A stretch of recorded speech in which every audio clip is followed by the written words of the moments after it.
sports all plays. Yeah. Hard sports all plays. Hard sports all plays.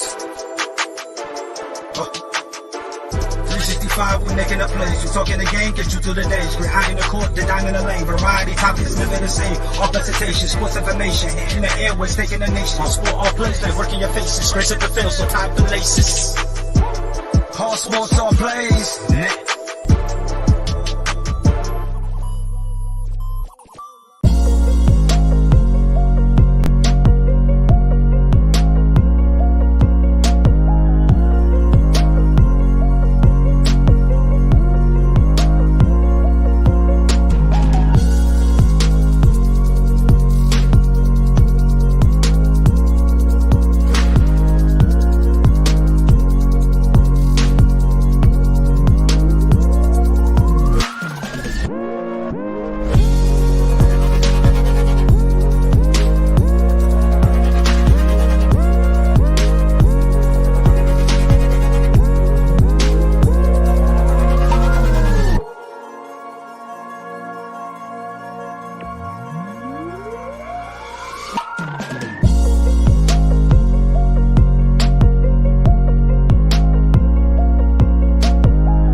All right, what's happening, everybody? Welcome to Easy Money, a sports betting show.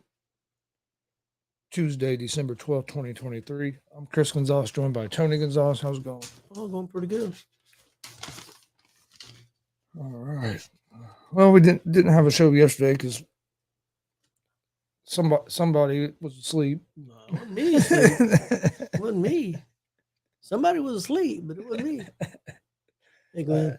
I was knocked out. I don't know what happened. I was watching McAfee, and next thing I know, it's almost, I wake up, it's almost like 4 o'clock. I don't know what the. Yeah, Glenn, that is a good point. I saw, as soon as I saw Colts played on Saturday, I was happy they played Saturday this week. I hope they're ready to play this week. Yeah. Last week was hard to watch. I will say that was. I wasn't expecting that. I mean, I wouldn't. I'm not saying I'm going to guarantee we're going to win. I wasn't thinking that, but I thought we was going to play well and it was going to be a close game at least. We did not play well at all. But no, I am glad the game's on Saturday since we have the wrestling show on Sunday because I like being able to watch the game even if they don't play good. But yeah, Sunday was hard to watch, especially the way we'd been just competing, and we didn't compete very well in the second half. I know it's a small sample. Actually, we didn't compete very well for 3 quarters of that game. We had that 2.5 minute stretch in the second quarter that got us back in the game, and other than that, we stupid turnovers and just small sample size. You think this Cincinnati quarterback Browning's for real? I think it's too early to say he's for real. I do think what he is doing is he's creating a path for him to have maybe a longer NFL career than what he would have before this, because he's creating a path where he could be a backup for a while in the NFL because he's shown that he's, especially if he can come in and do it. He's done it in 2 straight games. But you know what I mean? He's showing people. He's making himself as a valuable backup. And if he does, especially with as many backups that played this year. If he does it the rest of the year, who knows? He might even get a shot at a starting job. Yeah, maybe if he can keep it up. But that's the same thing we were kind of talking about last night. I was kind of talking about with Stevie with that New York Giants quarterback, that rookie, that DeVito. Yep. Not that I think he's a great quarterback, but his value's going up, especially as a backup guy. Hey, it ain't gonna cost us a whole lot of money compared to other quarterbacks. We can have him on a roster, and if our guy does get hurt, he's capable of coming in and not losing the game for us with turnovers and stuff. I think that's what both them guys have done, is they've showed, hey, we can manage the game, and they've been able to make some plays too when they've had to. Both those football games last night was better than what. Oh yeah, I agree. Better than what I was expecting. I can't believe Miami blew that game. I mean, three something left, and you're up 14 points, and you quit playing. I mean, their defense didn't play. Their offensive calls, the offensive calling by the coaches were terrible. Well, first Tennessee tried to give them that game because Tennessee was right there with a chance to win that game. Then had the muff punt, gave Tennessee the ball, or gave the Dolphins the ball with a chance to score. Had the 2 real quick turnovers. I'm like, well, Tennessee just self-destructed. And then Miami lets Tennessee go right down to score. And then you get the ball back with like 4 minutes. When there are like 4 minutes left, 3-4 minutes left. Miami has the ball, and you run the ball twice, and then you try a little short pass on third down, and then just punt it away. And it's like you just watch your defense let them drive down the field and score on you. You have to play there to try to keep the ball. They're way too conservative on that drive. Give the ball back to Tennessee, and then of course Levis made some big plays. He made some big plays. There were some plays that looked terrible. That pitch that was a turnover before the punt muff. Yeah, that was terrible. The pitch was terrible. The play call was terrible. I mean, there was no way Derrick Henry was going.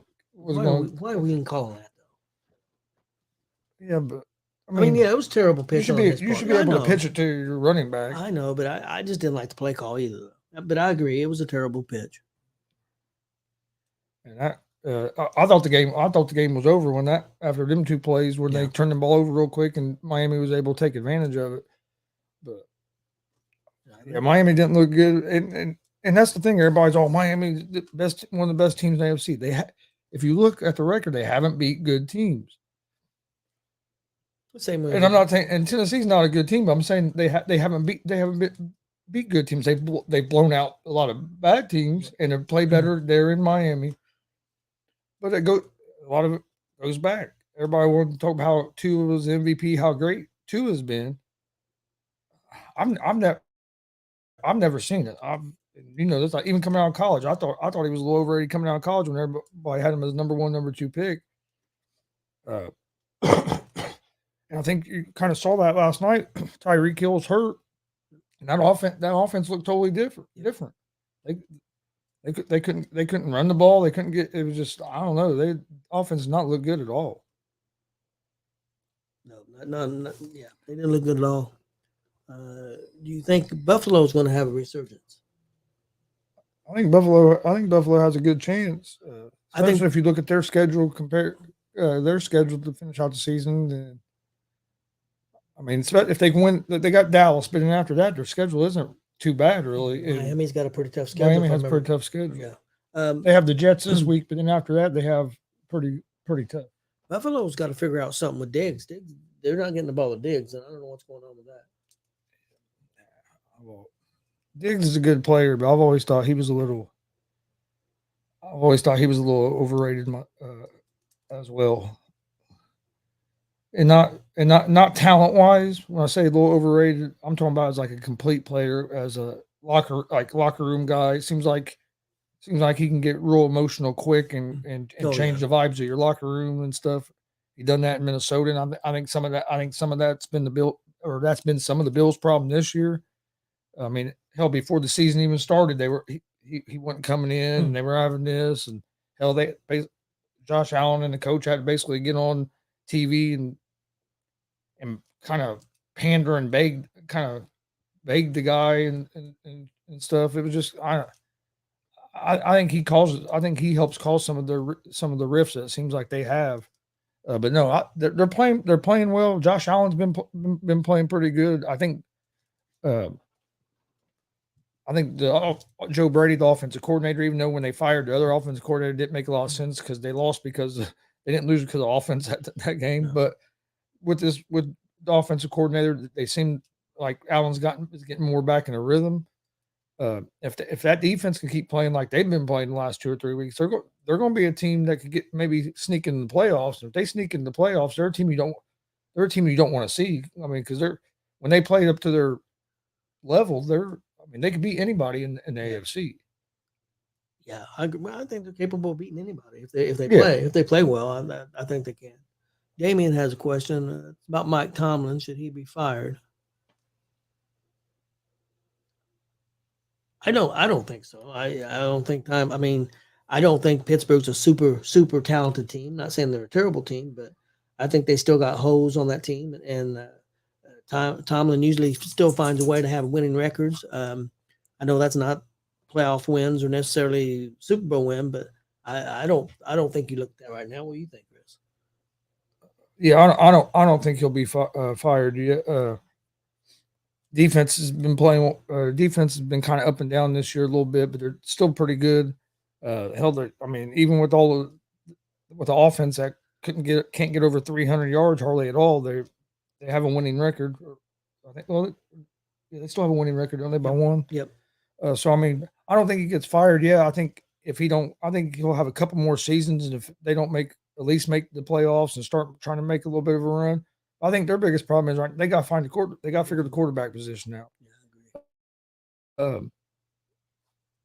Pickett has had some moments where he's looked like he could be the guy, and then he has other moments. Trubisky, I don't know what has happened to him. When he was at the Bears, he had some moments where he looked pretty good, but since then he hasn't looked. There in Pittsburgh, he hasn't played well as their back. I think they got to figure out the quarterback. They're going to have to decide whether they're going to go with Pickett again or if they're going to try somebody else. But and the way the Steelers operate, I mean, they don't fire coaches. I mean, hell, they fired the offensive coordinator. That was the first time that they had fired a coach in season like that since like 1941 or something. And that was the owner. That was one of the owners firing himself. Yeah. So I mean, just the way Pittsburgh runs it, that's why I don't think he'll be fired. I think he'd have. I think now if they have a couple more seasons, maybe like this, where they're just barely having a winning record and they can't make the playoffs, then I think there'll be even more of a conversation. But I think the conversation now is more from the public than what it really is inside the Steelers organization.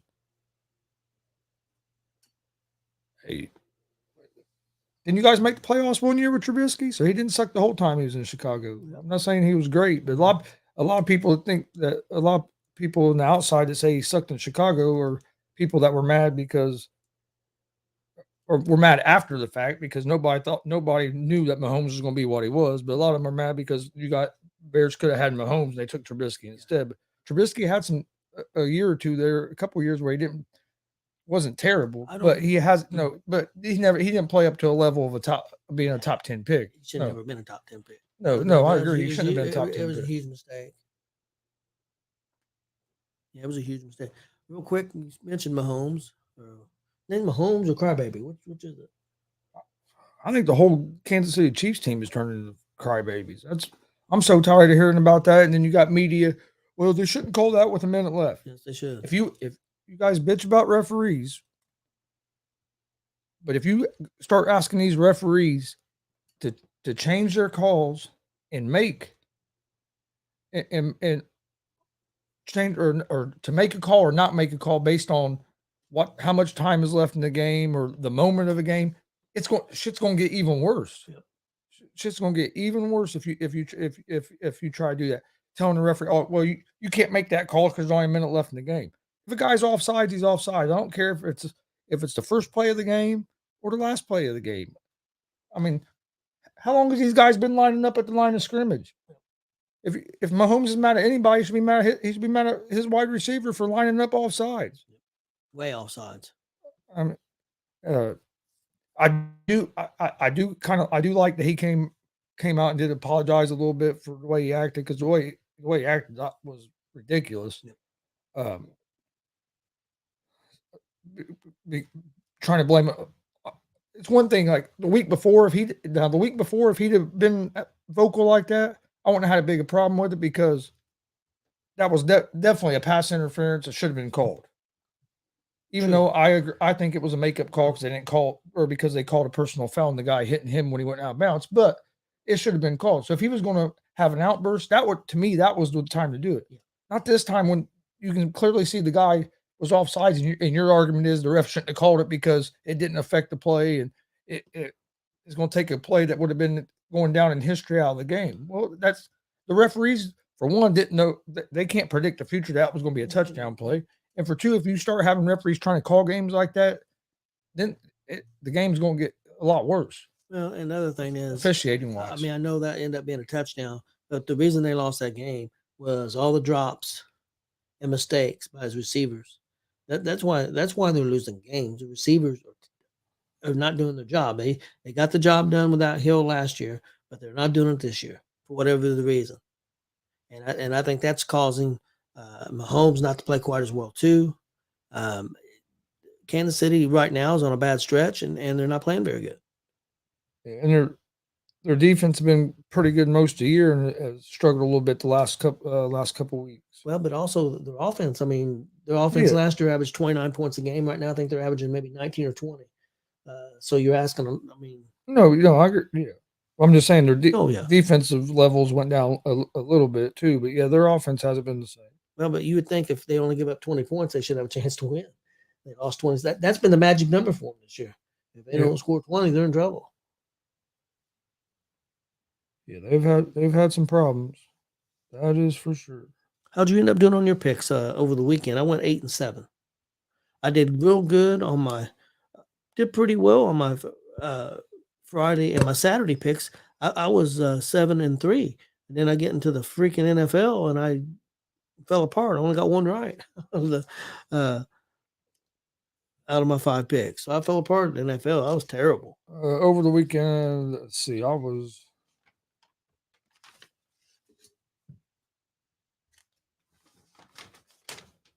think I was 7. Yeah, I was 7-6.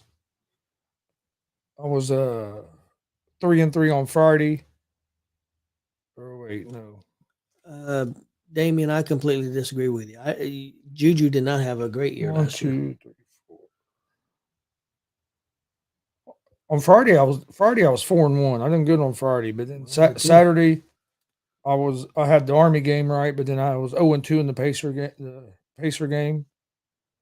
I had the Pacers plus 4.5. They got smoked by the Lakers, and then I had the over, and that didn't hit. And then on Sunday, I went 2-3 in my NFL picks. Lions lost to the Bears. The Texans got beat by the damn Jets, and I had the Falcons. They got beat there at the end, but I did have the Rams at the plus 7.5. That hit, and then I had the Bills at the +1. And Brian Mooneyhead said, "Hate to say it, but watch out for Dallas. They're playing good. They're playing pretty well right now, but it's gonna be interesting to see what they do down the stretch. But that was a good win against Philadelphia. They look pretty good, but I still think I still have 49ers as the team to beat in the NFC. Juju might have been their number 1, but he wasn't even close to what Hill did. I mean, his numbers wasn't like spectacular. I mean, and he had a lot of drops last year too. They got by last year, but yeah, they're not. Their receivers are terrible this year. And it was Juju probably better than the guys are what they're doing right now. Yeah, probably, but his numbers wasn't fantastic last year, and he's not doing anything this year. Yeah, they got their biggest thing this year is drops. I mean, and they're having a hard time. A lot of guys right now. The last 3 or 4 games, they're having a hard time getting the ball to Kelsey. They're containing Kelsey. Maybe getting some catches, but he's not getting in the end zone, and that's what they depended on last year. Well, and a lot this and year. That's been their other problem. That's been their biggest problem this year too. Besides the drops, is the red zone offense hasn't been efficient. They've had trouble scoring. they've had trouble scoring in the red zone. Yeah, I think the team to look out for, Chris. I agree with you. It's San Francisco. But Dallas is playing well. Well, and they finally have won a couple. They beat Seattle, and then they've won a couple. Beat some good, a decent team in Seattle, and a good team, fairly good team in Philadelphia. I think Philadelphia had been lucky a little bit this year, but they had a good record, and they beat them pretty. You know good. You know how I feel about Philadelphia. Yeah. A lot of people ain't gonna like it, but to me, Philadelphia is the equivalent to what Minnesota was last year. They're a team that was finding ways to win in close games, but was never able to really put their foot down and blow out anybody, even if it was a bad team. And then they get in these close games, and they can take ball bouncing one way or a bad penalty or just something, and it really hurts them. I think they're a lot like the Minnesota team of last year, and I wouldn't be surprised if they get in the playoffs and they have an early exit. I think what's really hurting Philadelphia that's not getting talked about enough is not having Shane Steichen, offensive coordinator, and I think losing their defensive coordinator has hurt them too. But I think if you look on the offensive side of the ball, I really think they're missing Steichen, and then their linebackers on the defensive side have all been terrible, especially in pass coverage for the Eagles.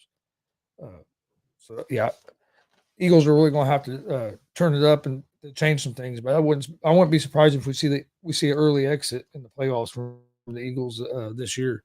And and you know this. I'm not just saying this because of the way they looked against Dallas. I've been saying this, saying that I think they're a lot like the Vikings from last year for at least a month now or so.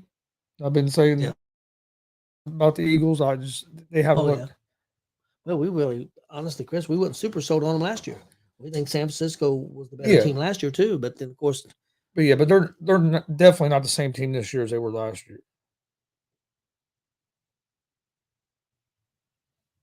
And I think a lot of it has to do with losing your offensive coordinator, losing your defensive coordinator, and then like I said, at linebacker, they've been terrible in pass coverage, especially the last few weeks. Juju had 78 catches last year. Yeah. So he didn't have a bad year last year. I wouldn't say that he took the Chiefs to the Super Bowl. No, I think if you want to take somebody, take some.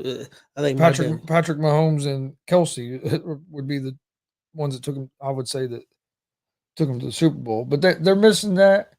Like I said, but the drops, when you have over 30 drops. Kelsey had 110 catches last year. When you have over 30 drops and you're struggling to score in the red zone, I mean that's to me that's their two biggest problems. They're not efficient in the red zone. Usually if they got in the red zone, they were pretty efficient. Kelsey had 12 touchdowns and Schuster had 3 touchdowns. So you tell me with 3 touchdowns, how in the hell he took them to a damn. McKinnon had 9 touchdowns for him last year. Did McKinnon take him to the freaking Super Bowl last year? Well, McKinnon, I think McKinnon. No, Pacheco got hurt. Yeah, I heard some too not having Pacheco, but yeah. No, the guy last year, I think Kelsey's the guy that took him to the Super Bowl, and that's my opinion. The Dolphins smoked the Dolphins this season. Okay. What do you mean the Vikings really didn't play anybody at all last year? You can't compare the two teams. What? Who have the Eagles beat this year? That's a top team. Who have the Eagles played? That's a top team. Okay, they played San Francisco. What happened there? They beat Dallas once. They played Dallas. They won one, lost one. Yeah. Who else has the Eagles played this year that you could say that? Who was the other team the Eagles lost to?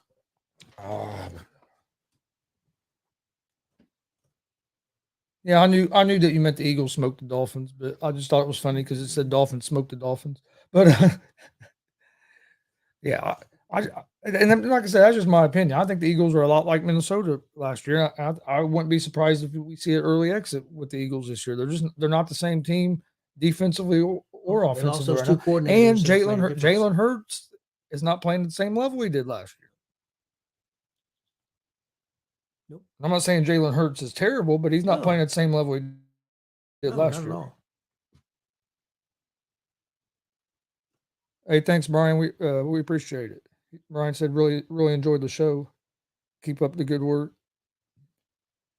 But yeah, so like I said, it's going to be fun. I think these playoffs are going to be well. One thing that this year is different than a lot of years is there's a lot of parity in the NFL. Anybody can beat anybody. If you look how many 7-6 teams there are in, is there 6 or 7, 7-6 teams in the AFC? And if you look in the NFC, there's 5 or 6, 6-7 teams. Yeah.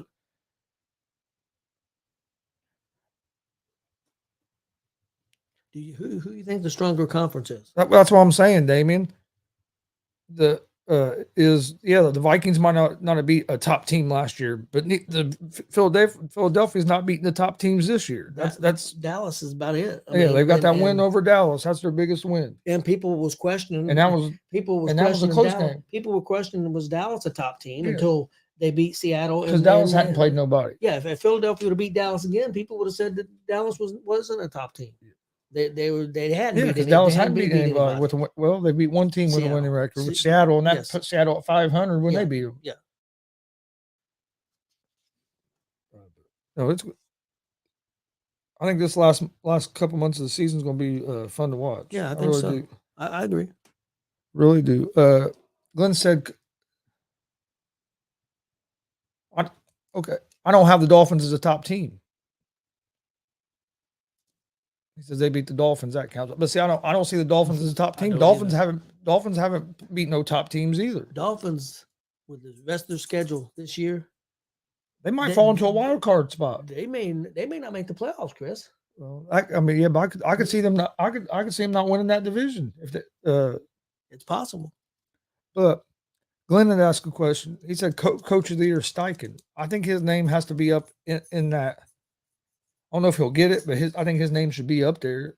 Last game kind of hurt him, but especially going into that, the way they played with the backup quarterback and everything. They got to make the playoffs. And how bad they were last year. I think he should be in the conversation.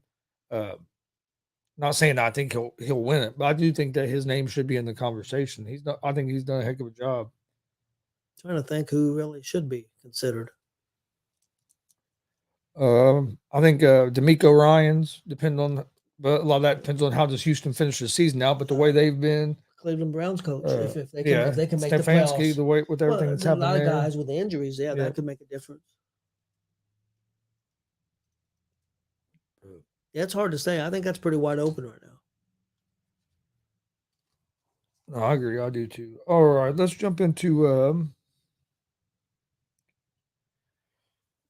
Guess we'll start in NBA for today's picks. Let me get my phone to cooperate here. There's only like 4 or 5 NBA games tonight. Pacers got a win last night. Yeah, they did. Made it a little bit more interesting than it had to be there at the beginning of the fourth quarter, but then I think Halliburton has to get back to looking for a shot. I think he's looking to pass the ball a little too much. But Mathurin had a real big game. Turner had a pretty good game, but and then more than that, Halliburton had a bad game, but it just seems like he's not looking for a shot as much as he had been. He had another 15, 16 assists last night, which is great, but we still need him looking for a shot as well. But there's only like 4 or 5 games. My first game I'm taking tonight in NBA. I'm going to take the Los Angeles You have the Los Angeles Lakers on the road at the Dallas Mavericks. The Lakers are 4.5-point favorites. They're minus 186 on the money line. The Mavericks are plus 156 on the money line. Over-unders at 231. I'm going with the Dallas Mavericks at the plus 4.5. The Lakers have not played good on the road this year. Dallas has been pretty good at home. So I'm going to take the Mavericks at the plus 4.5. I think it's going to be a close game, and I think Dallas could win the game. I'm only have one other pick in the NBA. Sacramento Kings at the Los Angeles Clippers. Clippers are 3-point favorites at home, minus 156 on the money line. The Kings are plus 132 on the money line. Over-under is 235.5. I'm going to go with the Clippers at the minus 3. Okay. My picks for the night, I'm going to take the Lakers minus the 4.5. Of course, I had it when I looked at it last night. It was 2.5 what I looked at. But I'm going to stick with it with minus 4.5 at Dallas. Then I've got Golden State at Phoenix. I'm going to take Phoenix. I've got it at minus 3. It's at minus 1 now. Minus 1. And then I got Sacramento plus. According to FanDuel. This is FanDuel odds. Okay, and I'll take Sacramento plus the 3 against the Clippers. That'll be my NBA picks for tonight. All right. Well, we have no college football tonight. No college football till Saturday. Get some bowl games starting on Saturday.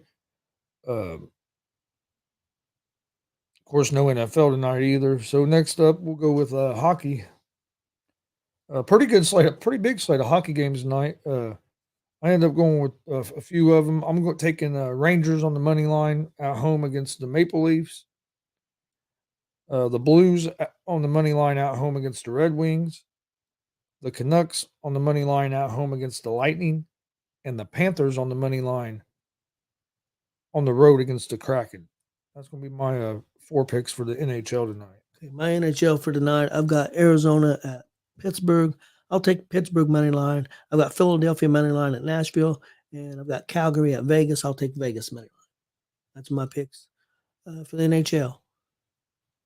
And Damon's wanting to know. Okay, we'll get that in just a second. Let's college basketball. I didn't do it. You didn't do anything? No. I've done 3 games for tonight. Okay. All the spreads are big for tonight because they only had a couple of the top 25 teams playing. And then, but I'm going to take Duke at home at the minus 15.5 against Hofstra. I'm going to take Texas Tech minus 13.5 at home against Oral Roberts. And I'm going to take Oregon minus 11.5 at home against California Baptist. Like I said, you got a lot of the bigger programs playing some smaller schools today. But that's going to be the my 3 picks for the college basketball tonight. My record's at 719 and 551 on the season, or on the year, I should say, on the year since January 1st to now. 719 right, 551 wrong. Going to be close if I get up to that 750 by the first year. Yeah, it's going to be close. Let's see. Damien says, I know it's early, especially since he's a rookie, but would you all say Bryce Young is a bust? I think it's too early to say he's a bust. I don't know if he should have been the number 1 pick. Yeah, I would say probably a little too early to say he's a bust because there's not, it's hard. I don't think he has a lot of talent around him either. And then what about the coach? And I was going to say they got rid of Reich after like 12 games. Reich, I don't know has he lost his mind? I don't know what's happened with Reich because, he was doing pretty good. Then he got to the Colts. Done okay the first few years. I'm not going to say he was great, but he wasn't bad. No. We were competitive. We went to a playoff. We was in the playoffs. Should have beat the Bills that year with Phillip Rivers in the playoffs. Then last year, it just seemed like everything went to hell culture-wise in the building. It seemed from everything you hear. And then gets Carolina this year, and it just never looked right. I never thought Bryce Young should have been number 1 pick. Had a pretty good college career, but he was just another guy. I didn't think it was going to translate great to the NFL. But I would say it is a little too quick to say he's a bust yet. I'll see if they what they do with the coach, and if they put some weapons around him, and see if he improves anything next year. If he plays next year like he has this year, and you don't see any kind of a jump at all, then I would say it'd be fair to say he was a bust. Yeah, and there's been reports that coach for Carolina this year that there was other coaches contacting the owner what the hell is he doing? I don't know what happened, but I think the dude fell apart or something. I think he needs to take some time off before he tries to get back into coaching. Yeah, something's wrong. I hope he's all right, but I think there's something wrong. And I think the guy's got talent. He's proven that he had talent at other places. It might just be burnout, and I'm not making excuses for Wright, but it don't sound like that owner's easy to work with. Right now. And if you have to go into a meeting every Monday and explain every decision you make on the football field the Sunday before, that'd take a toll on you and can hurt you confidence wise to go do the job you're trying to do. Yeah. So I'm not making excuses for Wright, but I think Matt Rule's a pretty good coach. Especially, he's a great coach at the college level. He got to the NFL, never could get it going there in Carolina, but it was some of that to do with the owner. You saw what Rule did this year at Nebraska. Not Nebraska was all the way at the top, but they looked a lot better than what they did was. I think he'll get that program, at least being competitive. Big Ten's going to be a lot tougher, but I'm excited for college football next year with the Big Ten because now there's no divisions, and then now you have Oregon, USC, and some of these other teams coming in. I think it's going to be. I think it's going to be fun. Fun. Let me ask you a question. I don't think it would happen, especially because of basketball. But do you think, and they probably couldn't leave, but do you think it would be smart for teams like Nebraska and IU and Northwestern and Illinois to maybe leave the Big Ten conference and go to another conference? I don't, for one reason. Money, and look, Pac-12 conference is basically gone now. So if you go to try to go to one of these smaller conferences, you might not. Pac-12 couldn't get a TV deal, which I don't. The people that was running the Pac-12 screwed that up somehow. In this day and age, with all the streaming that's going on, you couldn't get a deal with one of the streaming services or something to keep that conference together. Now you're down to basically two teams that are looking to go somewhere, and them teams haven't been competing like at a competitive level in football. But some like IU's good in other sports, and a lot of soccer, basketball, a lot of them are good in other sports, and just the money that you're getting from being part of the Big Ten, especially in the football. I think that's one reason that you wouldn't see them leave. And I agree, Glenn. I think IU did get a good coach. I think they got a good coach, but if you said it the other day, and Connecticut's coach come out, one that used to be in the NFL, can't think of his name right now. He used to coach at New Orleans a few years ago. I think it was New Orleans. I can't remember who Connecticut's coach is, but he was a pro coach and pretty good, pretty decent coach. He came out and said, "Look, you guys want us to compete. You guys want us to have a chance to win. If people don't come up with some money, in ideals, we're not going to have a chance. We're not going to be able to do that." Man, I can't think of his name. Well, Matt Rule came out a couple weeks ago and said to get a good quarterback in the transfer portal costs you $1.5 million, $2 million, $2.5 million. He said just makes so everybody's on the same page here. So I mean, yeah. Oh yeah, I think the IU got a good coach, and I think our program will be better. But if they want to try to compete, they're going to have to get more involved with the NIL and spend more money. I do agree with that, but I love the guy that they hired, that Sagini, however you pronounce his name. I think he'll be good for IU, but it'd be great to see IU football competitive.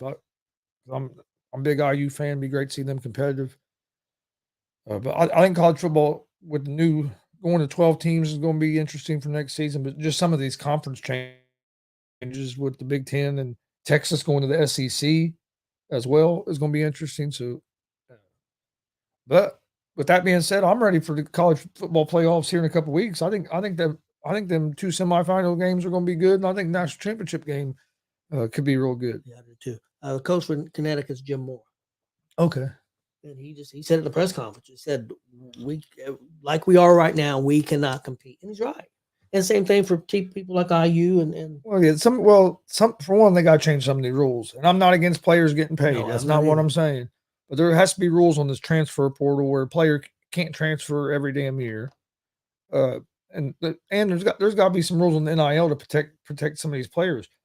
I was seeing where this player signed an NIL deal, and I guess he didn't read the whole contract or whatever. But in that contract, the people he signed that NIL endorsement with, they get 20 to 25% of his earnings for the rest of his career. So if this dude goes to the NFL, he'll be giving them people 25%. So I mean, there has to be rules and stuff. So so these players don't get screwed, because that guy right there is getting screwed by the time you take taxes out of that, and then you're giving them 20%. He's losing 35% of his income. Boom, right off the bat. You got to get a lawyer. So I mean, you got so there has to be some guidelines and some rules put into place. I know NCAA has been working on it and there's stuff, but yeah, you have to be able to, or like I said, because I think players should get paid for their name, image, likeness. I'm not against that at all, but there has to be some guidelines, or lot of these guys players are going to get taken advantage of because a lot of these college players, it ain't like they come from money, so they're relying on their parents. Well, their parents don't know everything, don't know enough about how contracts and stuff work. So you know what I mean. So it's just a bad setup where you can get screwed. And like this kid just signed a binding contract where he's giving up 20 to 25% of his income for the rest of his career. You know what I mean? That's crazy. Damien, I do agree. Miles Sanders, I thought would do better in with Carolina than what he has. Frankie wants wants Yoshi to come to the Yankees. Frank, I got a question for you. As the Dodgers, as the team they have right now, I mean, I know they could make some more moves. Team they got right now, do they make the World Series, in your opinion? What do you think, Chris? Who, the Dodgers? Dodgers. Team they have right now. I mean, they could make more deals. Are you? Well, let me ask you this. Are you saying this season? This season. No. Because he's not pitching this season. I don't think bringing in one bat changes the Dodgers that much. Of course, that's no more moves. Just the way they are right now. Because they could make more moves. But you got Ohtani and you got that bat, but I just don't think that's enough that makes him in the World Series. Especially with, like you said, he's not pitching this year. So yeah, I don't yet. Yeah, I like Vegas tonight, Don. I like Vegas money line. Frankie said he don't think so. Their bullpen is trash, and Ohtani isn't pitching. And that's a good take because I forgot about him not pitching because you said it before. He did, but you guys probably think at the same time. But I forgot about that. And of course, they could make more moves. Yeah, Stevie and I were talking about last night because he asked me. I said no. I said Ohtani. They brought in a bat. Hey.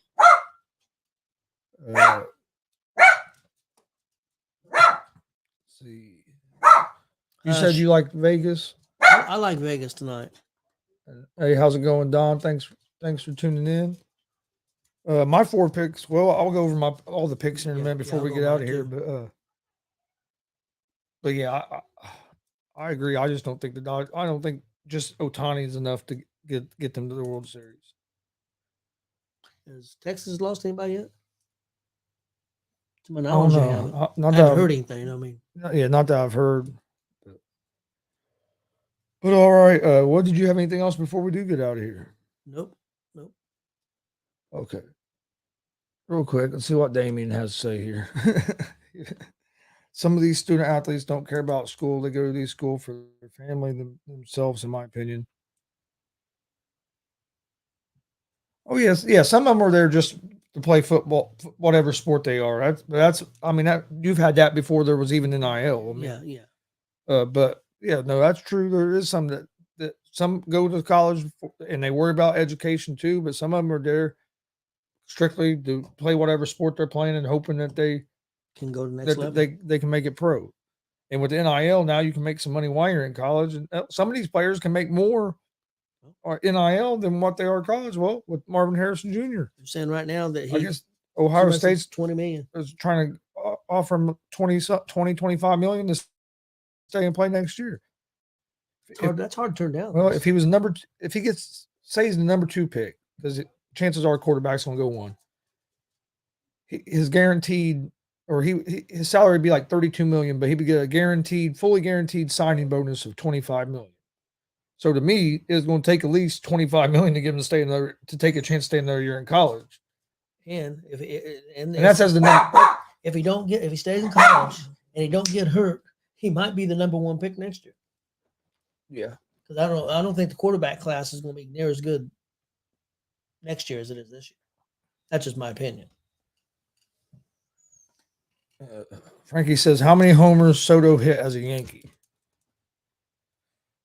I think Soto will have I think he'll have a good year hitting the ball. Do you think Soto's the missing piece for the Yankees, or do they still got some more work to do? And that's a good question for Frankie because he follows them more than us. I think it will help him, especially if Judge is healthy. Because that's another bat and another guy that can help protect Judge in the order. I still think they need. I was gonna say I still think that they have to work on their pitching a little bit, but I think it will help them. Especially they got to stay healthy. They had a lot of injuries last year that hurt them as well, especially with Judge missing a lot. But And since we're on baseball, real quick, what do you think about the Reds talking about? Of course, I'm going to forget his name. Trying out their second baseman and turning him into an outfielder. I mean, I'm not totally against it. I think they're doing it for one reason. I think they were going to trade him, but I think what he brings to the team is more than just on the field. I think he's a good leader, great locker room guy, kind of keeps that team galvanized. So I think that's why they're wanting to keep him there. And Votto's gone. They're wanting to keep him there, but they know that, and you need a little bit of experience, but they know that they got better infielders than him. I know Reds fans don't want to hear it. Matt McClain is a better second baseman than what Jonathan India is defensively and hitting the ball. You can say put Matt McClain at shortstop, but you got Dela Cruz who can be a heck of a shortstop. Yeah, you can play Dela Cruz at third, but then you got well, they just picked up this one guy. You got that Marte, you got Steer. I mean, they got a lot of guys that are better infielders than what defensively than what India are. And they just signed that one guy to a $45 million Yeah, and then they deal. Candelario. Candelario. So I mean, they so I understand why. Now, if he can make the transition to the outfield and not be a liability, I think it's a good thing because he does. Like I said, he is a big one of our glue guys. You know what I'm saying. I think he is one of Red's big glue guys. But it'd be interesting to see how he can make that transition. I don't know if he's ever played outfield before. I mean, can he judge a fly ball good? I mean, hey, some people can judge fly balls, some people can't. I think the type of player he is, and type of just from the outside looking in. My thing is, who you going to take out of the outfield if you put him there? Because Friedel's going to be the center fielder, I would say. Yep. Will Benson was playing pretty well. Fraley. I mean, I know we lost Senzel. Yep. So I think India could turn into more of a rotational guy. Maybe play some outfield. Maybe play a little bit in the field. Could be a little designated hitter. Yeah, I still think they might bring Votto back, and he'd be a DH some too. I think they might bring Votto back on a cheaper deal. This is an interesting question. I haven't seen Rice Jr. a lot, so it's hard for me, but I'm going to say Marvin Harrison Jr. You may have seen Rice more. I've seen him a little bit, but I think I would say Harrison Jr. And I'm also a big fan of the receiver from Washington. A lot of people think he's going to be a top 10. A new DA. I like him a lot too. I don't think the Colts, unless they can move up to top 2 or 3 picks, I don't think they're going to have a chance for Harrison. I wouldn't mind seeing the Colts move up and get that Duzay or whatever he pronounces his name. If I'm pronouncing it wrong, I'm sorry. But I'd love to see the Colts get Marvin Harrison Jr., but I don't think that's going to happen.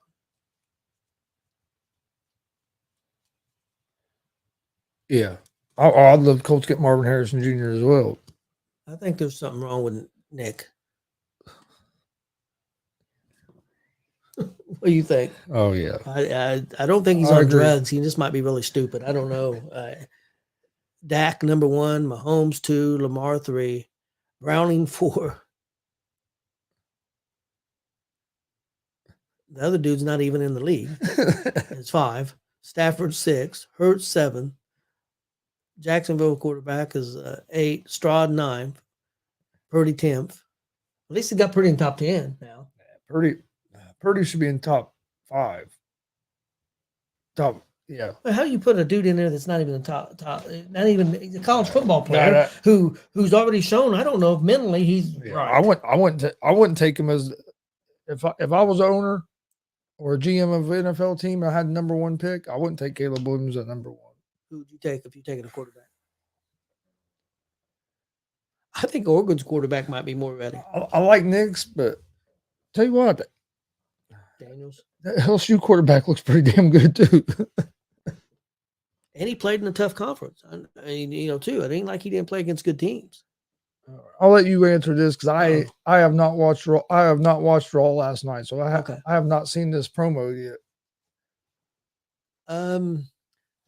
Punk's promo was good, and then after Seth came in, Seth's promo was really good. I thought Bully Ray said right now it's Seth 1, Punk nothing, but Punk really didn't respond other than if you come out and disrespect me again, I'll be all over you. So that's all he said after Seth cut his promo. So I don't know if that's fair to say. I thought it was real good. I thought it was real. I think both guys don't like each other, especially Seth really don't like him.